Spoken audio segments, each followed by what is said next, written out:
Hello friends, DIIT Educomp में आज फिर आपका बहुत बहुत स्वागत है। मैं अक्षय जैन आज आपके लिए लेकर आया हूँ विंडोज मालवेयर एंड एंटीवायरस से रिलेटेड वीडियो।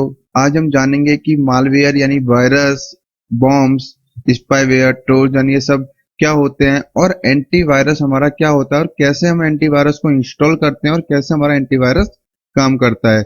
ये आप अपने कंप्यूटर में भी परफॉर्म कर सकते हैं, अपने एंड्रॉइड मोबाइल में भी परफॉर्म कर सकते हैं। तो चलिए फ्रेंड्स जानते हैं कि आज हमारे टॉपिक कौन कौन से हैं। तो सबसे पहले हम बात करेंगे इंट्रोडक्शन टू एंटीवायरस सॉफ्टवेयर की। उसके बाद हमारा आएगा how does antivirus software work की, एंटीवायरस सॉफ्टवेयर कैसे काम करता है। उसके बाद आएगा choosing the best antivirus software. उसके बाद हम बात करेंगे कि सबसे बेस्ट एंटीवायरस कौन सा होता है या कैसे होता है।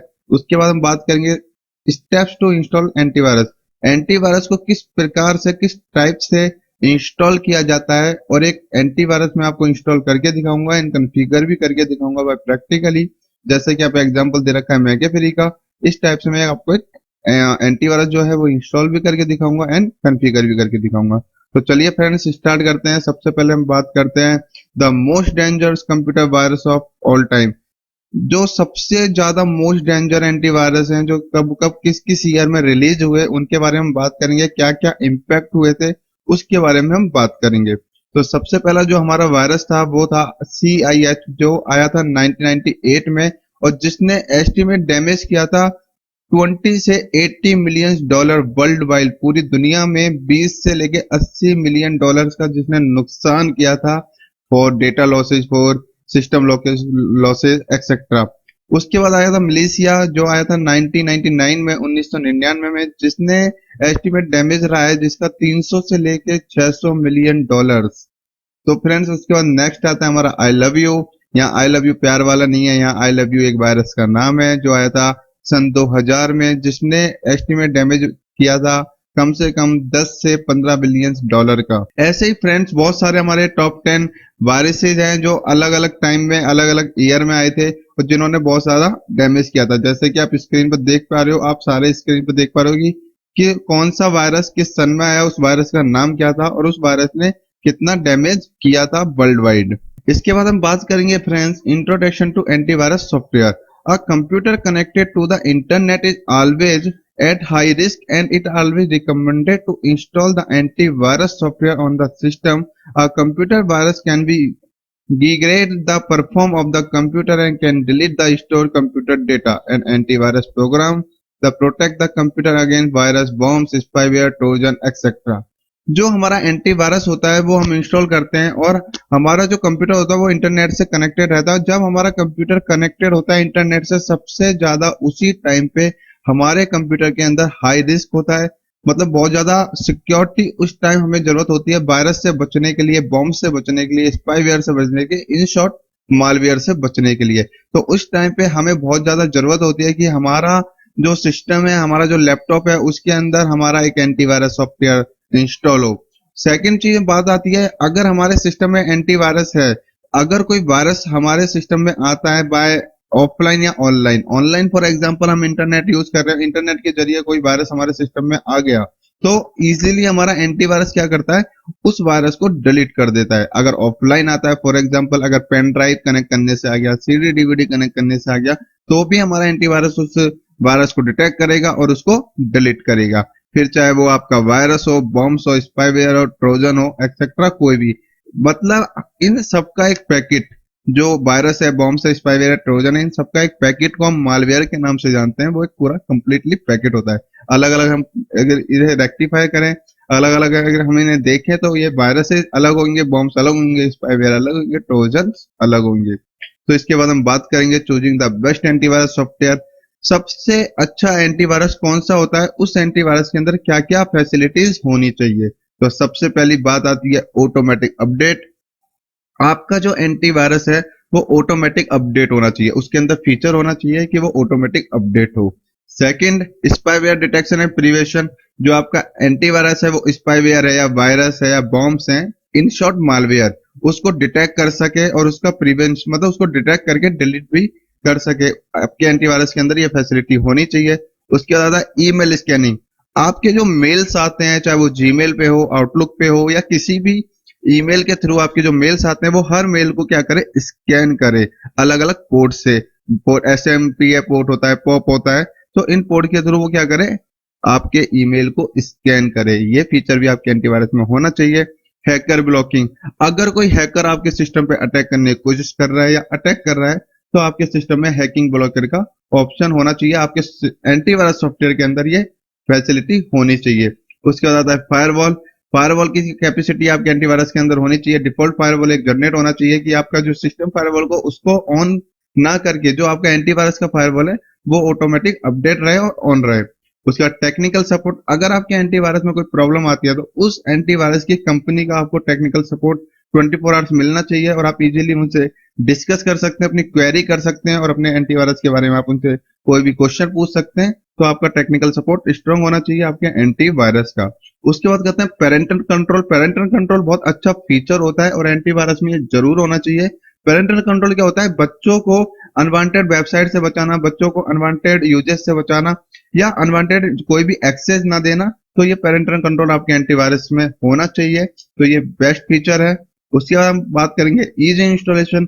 आपका जो एंटीवायरस है उसका इंस्टॉलेशन आप इजीली कर सके, इजीली आप उसे इंस्टॉल कर सके, इजीली उस पर वर्क कर सके, तो आपके एंटीवायरस में ये चीज भी होनी चाहिए। उसके बाद आता है not dependent on schedule scaling. आपका जो वो एंटीवायरस है उसके अंदर डिमांड नहीं होनी चाहिए कि इसी टाइम पे आपका एंटीवायरस क्या होगा, अपडेट होगा या स्कैन करेगा या ऑटोमेटिक फुल सिस्टम रन करेगा। तो ऐसा डिमांड जरूरी नहीं है, हो भी तो आपको कोई प्रॉब्लम नहीं है। बट और जो मैंने आपको फीचर्स बताए वो सारे आपके एंटीवायरस के अंदर अगर हैं तो आपका एंटीवायरस बेस्ट एंटीवायरस है। उसके बाद हम बात करेंगे step to install antivirus on your computer, कैसे कैसे आपको इंस्टॉल करना है। तो सिंपल सी बात है, सबसे पहले आपको अपने एंटीवायरस का एक ड्राइवर है जो डाउनलोड करना है, या फिर अगर आपके पास सीडी डीवीडी में है तो उसे अपने सिस्टम पे रखना है। उसके बाद जब आप डाउनलोड कर लोगे तो जो आपका सेटअप है एंटीवायरस का उस पर आपको डबल क्लिक करना है। डबल क्लिक करने के बाद आपको आई एग्री को चेक मार्क करके नेक्स्ट करना है। उसके बाद जो प्रोसेस है इंस्टॉलेशन का वो प्रोसेस चलता रहेगा। आफ्टर प्रोसेस वहां पे फिनिश का एक टैब आएगा, एक बटन आएगा, आपको फिनिश कर देना है। फिनिश करने के बाद आपका सिस्टम ऑटोमेटिक रिस्टार्ट हो जाएगा और जो आपका एंटीवायरस है वो आपके सिस्टम में इंस्टॉल हो जाएगा। उसके बाद हम टेस्ट करेंगे कि हमारा एंटीवायरस इंस्टॉल तो हो गया बट क्या वो वर्क कर रहा है या नहीं कर रहा। तो आपको क्या करना है, कोई भी एक फाइल बनानी है, कोई भी एक नोटपैड आप फाइल बना लीजिए और उसका एक्सटेंशन आप चेंज कर दीजिए। एक ऐसा एक्सटेंशन दीजिए, वायरस एक्सटेंशन, जैसे कि आप स्क्रीन पे देख पा रहे हो myfile.com इस टाइप से, और आप उस फाइल को रन करो। अगर वो फाइल ऑटोमेटिकली इमीडिएटली डिलीट हो जाती है तो आपका एंटीवायरस काम कर रहा है। अगर वो डिलीट नहीं होती है तो इसमें आपका एंटीवायरस प्रॉपरली वर्क नहीं कर रहा है, आपको कोई ना कोई प्रॉब्लम है। तो आप अपने टेक्निकल सपोर्ट से कांटेक्ट करके उसके बारे में पूछिए कि इसमें ऐसा इश्यू क्यों आ रहा है। उसके बाद हम बात करेंगे, फॉर एग्जांपल मैंने यहाँ पे हमने मैकेफ्री का एंटीवायरस लिया तो मैं आपको बता देता हूँ कि आपको कैसे कैसे यूज करना है। तो सबसे पहले फ्रेंड्स आपको अपना एंटीवायरस ओपन करना है। उसके बाद रियल टाइम स्कैनिंग का वहां पे आपको टैब मिलेगा और आपको स्कैन योर पीसी का ऑप्शन मिलेगा। जब आप स्कैन योर पीसी पे क्लिक करोगे फ्रेंड्स तो वहां पे अलग अलग आपके टैब आएंगे कि ऑल सिस्टम स्कैन या ड्राइव स्कैन या ऑनलाइन डॉक्यूमेंट्स स्कैन पर्टिकुलर। तो जैसे भी आप स्कैन करना चाहते हो वैसे आप स्कैन कर सकते हो। तो जैसे जैसे आप जब स्कैन पे ऑप्शन पे क्लिक करोगे तो तीन टाइप के आपको फंक्शन मिलेंगे, quick scan, run full scan and run custom scan. तो जो भी आप यूज करना चाहते हो उसके थ्रू आप स्कैन कर सकते हो।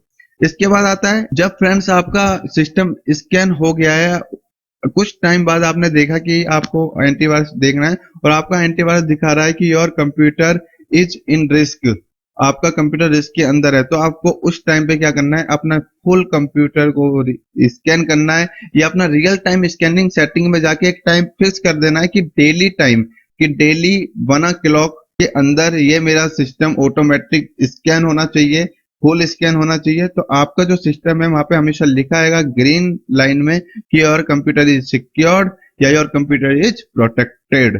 तो इस टाइप से आप फ्रेंड्स यूज करें। अब हम लास्ट में बात करेंगे फ्रेंड्स की बॉडी या एंटीवायरस सिक्योरिटी चेकलिस्ट, क्या क्या एंटीवायरस की चेकलिस्ट है। तो देखिए फ्रेंड्स, फर्स्ट आता है हमारा do not use multiple antivirus program on your computer. आपके कंप्यूटर के अंदर ओनली एक ही एंटीवायरस प्रोग्राम होना चाहिए, 2 या 3 आपको नहीं रखने, सिर्फ एक ही एंटीवायरस रखना है। सेकंड आता है अपडेट एंटीवायरस सॉफ्ट वेयर आपको अपना एंटीवायरस सॉफ्टवेयर मंथली या वीकली आपको अपडेट करना है। उसके बाद आता है always visit to vendor website to download the patches. आपको जो आपका एंटीवायरस है, फॉर एग्जांपल आपका एंटीवायरस है कुकील का, तो कुकील की वेबसाइट पे आपको विजिट करना है और चेक करना है कि कोई न्यू पैच अपडेट तो नहीं हुआ। अगर हुआ है तो आप उसे डाउनलोड करें एंड रन करें। उसके बाद आता है इनेबल रियल टाइम स्कैनिंग। आपका जो एंटीवायरस है उसके अंदर आप रियल टाइम स्कैनिंग को इनेबल कंडीशन में रखें। उसके बाद आता है always perform link and email scanning. आपका जो एंटीवायरस है वो ईमेल स्कैनिंग और लिंक को क्या करें, स्कैन करें प्रॉपरली। आपको ध्यान रखना है कि आपको अपने एंटीवायरस का फायरवॉल इनेबल कंडीशन में रखना है। जो आपका फायरवॉल है वो इनेबल कंडीशन में होना चाहिए। है कि ऑलवेज शेड्यूल स्कैनिंग। जो आपका शेड्यूल है वो हमेशा ऑलवेज रहना चाहिए, स्कैनिंग होना चाहिए कि आपका फुल सिस्टम स्कैन हो रहा है टाइम टू टाइम। तो आई होप फ्रेंड्स आपको आज का वीडियो पसंद आया होगा। तो आप ये पूरा कोर्स कर रहे हो, जैसे कि आपने लास्ट हमारे वीडियो देखे होंगे तो आप बहुत कुछ सीख रहे होंगे। ऐसे आप हमारे आगे के वीडियो देखते रहिए।